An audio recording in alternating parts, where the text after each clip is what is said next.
Kinumpirma ng International Criminal Court o ICC na formal at lehitimo ang kumakalat na warrant of arrest laban kay Senator Bato de la Rosa.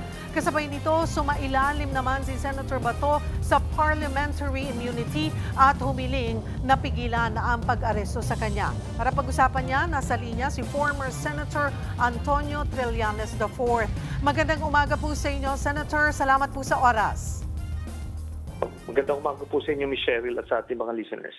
Balikan muna natin, Senator Trillanes, yung mga nangyari bago nagkatensyon sa Senado. Paano po ba yung naging coordination? May active participation po ba kayo? Bahagi ba kayo noong pagpaplano ng operation dito po sa pagsisilbi ng warrant of arrest kay Senator Bato de la Rosa? Hindi po ako parte nung pagpaplano ng operation. Ako lang po ay nandoon bunga ng request mismo ni Bato de la Rosa na samahan ko yung arresting officer na pusasan siya. So ako naman naniniwala na pag tinanggap ko yung hamon na yon, ay voluntaryo siyang magpapa-aresto. Pero apparently ay nagtago siya. Pero, Senator, kasabay po ba kayong dumating doon? Nagkataon lang ba na nagkasabay po kayo ng NBI? Hindi po. Wala po ako doon. Nauna po sila. Maaga yung kanilang koordinasyon ng Sergeant at Arms. At ito nga ay bunga nung warrant of arrest na hawak din nila.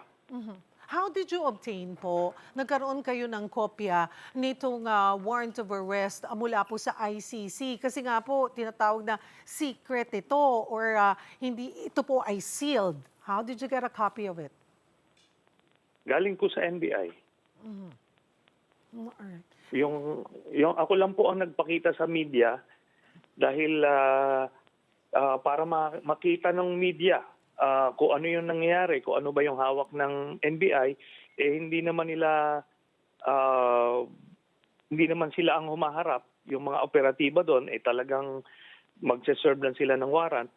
Ako, para lang maimpormahan yung publiko, inilabas ko po yung hawak nila na warrant. Senator, 6 na buwan na ang hindi nagpapakita po si Senator Bato de la Rosa at kahapon nga po nabigla ang lahat. Pero meron po ba kayong advanced na intelligence or details na nandoon nga po dadating si Senator Bato sa Senado? May mga ugong-ugong po over the weekend na meron pong gano'n na mangyayari. So, yun po ang isang senaryo na ina-anticipate. Kaya doon po ako nag-tempo lang. Coincidence lang po na nandoon po ako kahapon. Ano hong reaksyon nyo na tinakbuhan kayo ni Senator Bato at hiniling nga niya na umalis kayo sa Senate premises? Yun na nga po, nakakatawa kasi sinabi niya, ni-wrestling daw siya ng mga NBA agents. Pero nung pinakita yung video, hindi naman pala wrestling yung nangyari, track and field pala ang nangyari. So, nakita naman ng mga kababayan, at gusto ko lang linawin, Ms. Cheryl, kung bakit may warrant. Ito pong ICC warrant, ito ay bunga ng investigasyon ng ICC doon po sa mga EJ case, extrajudicial killings nung panahon nung nila Duterte. Tayo po, nakita po natin kung gaano karaming Pilipino yung pinapatay noong mga panahon na yon. Ang pinuno ng PNP ay si Bato.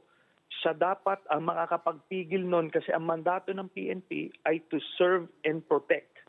Hindi po maging instrumento sa pagpatay ng mga libo-libong Pilipino. Kung may kriminal, ikulong.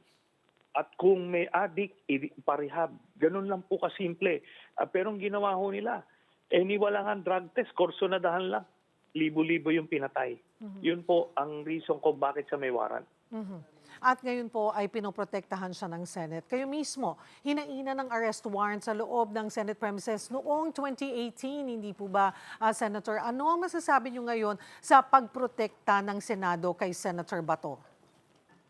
Yun po. Actually, yung ginagawa po ni Alan Cayetano, obstruction of justice, pwede po siyang kasuhan dyan. Kasi po, bawal magprotekta ng isang kriminal. Ito po international criminal na libo-libo ang pinatay. Ang nakalagay po sa saligang batas, kung ang krimen mo ay below 6 years, ay hindi ka pwedeng arestuhin while in session. Pero, kagaya ko nung nangyari po sa akin, in session ako inaresto dahil yung rebellion, nung binawi ni Digong yung amnesty ko, ay life imprisonment yung penalty nun. Kaya po ako sumama. Sumama po ako voluntarily nung binasahan ako ng Miranda rights. So, wala po. Wala sa rules, wala sa batas yung ginagawa ni Alan Cayetano. With this po, kayo po ba mismo ay may aksyon na gagawin about this? Tayo po ay mag-observe muna. But ito pong kailangan po dito yung public pressure. Pressure from the media, civil society, church, yung mga kababayan natin na isurrender dapat ang isang kriminal. Yung ordinaryong Pilipinong nagnakaw ng isang delata, kinukulong. Itong mamang ito, libo-libo po ang pinapatay. Paliwanag po yan. In fact, pinagmamalaki nga ng mga supporters ni Duterte yung mga tinotokhang noon . Bawal po yun . Diba? O ngayon, mananagot po sila. So, yun po ang kailangan mangyari dito, to subject these people sa public pressure at eventually, isusuko yan ni Cayetano kasi wala namang tibay po yung mama na yan.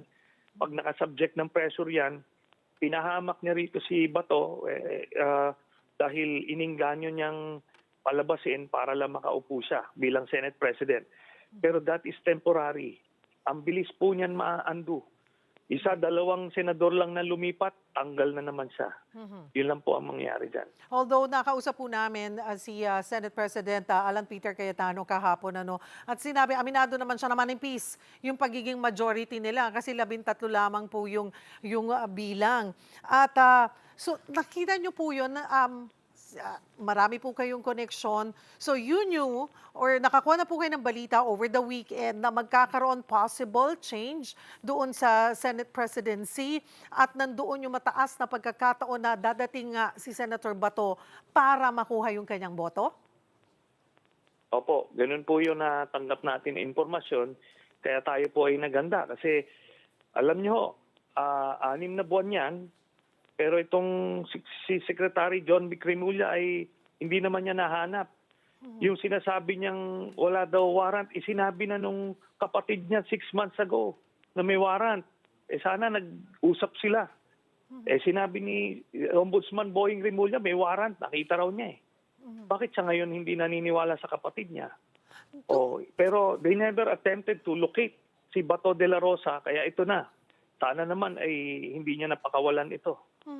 Yun nga po, yung coordination din sa ahensya ng ating pamahalaan na Senator Trillanes, ang NBI, may kopya sila.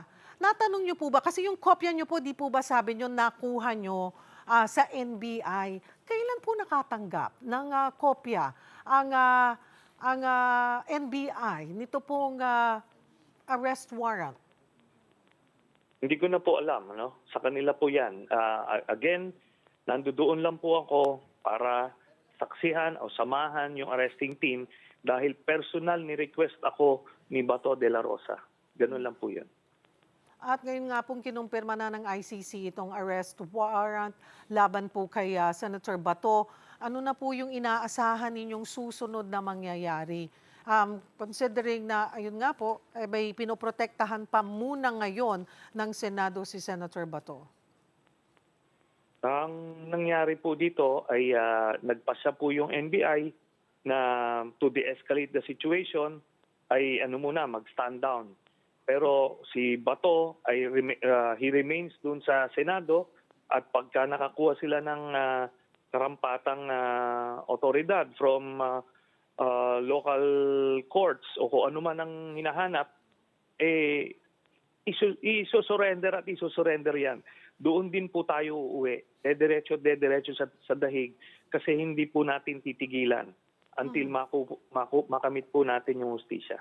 Would you know, Senator Trillanes, na kung bukod dito sa sealed, na unsealed na ngayon na ICC warrant, ay may iba pa po bang hawak na dapat na dokumento or like may iba pa bang like notice from Interpol na hawak po ang NBI sa pagsisilbi ng warrant of arrest kay Senator Bato de la Rosa? Wala na po. Lahat po ng requirement, it's a valid warrant. The same way na nung ginawa kay Digong, yun po, hindi nga po kinansela ng Supreme Court yung pagsiserve ng warrant na yun eh. Kasi meron po tayong batas, yung Republic Act 9851, nakalagay po doon, kapag may isang akusado na iniimbestigahan ng International Tribunal, ay ang local authorities, ang Pilipinas, ay pwedeng isurrender ang sinasabing akusado. Ganun lang po yan. Batas po natin yan, hindi international law, batas po natin. It was never stricken down as unconstitutional or illegal by the Supreme Court. So yun na po ang ini-enforce ng mga otoridad po natin. Sabi nyo nga po, ang sabi ng NBI, ang desisyon muna ng NBI pansamantala ay mag-stand down. Ngayon, nandyan na nga po, kinumpirma ng ICC na hindi fake itong warrant of arrest. Ano po ang inyong mensahe sa Senado and other agencies, government agencies, dito sa pagpapatupad o sa pagsisilbi nga ng warrant of arrest kay Senator Bato de la Rosa?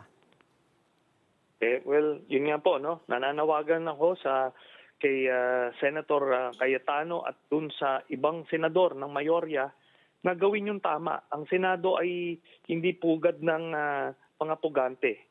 Lahat po ng naserba ng warrant, ilan na po ang precedence niyan ay isinusurrender. Kaya wala po siyang pasihan kung bakit niya pinoproteksyonan itong si Bato de la Rosa. Criminal si Bato de la Rosa in the eyes of the Filipino people at ng International Criminal Court. Ang mga nagsasabi lang otherwise na inosenteng tao to ay yung mga bulag na supporter ni Duterte at ni Bato de la Rosa. Marami pong salamat, former Senator Antonio Trillanes IV. Mga kapatid, Dimples Romana po, maging maalam at may pakialam sa mga napapanahong issue at headlines. Mag-follow na po at subscribe na sa social media pages ng News 5.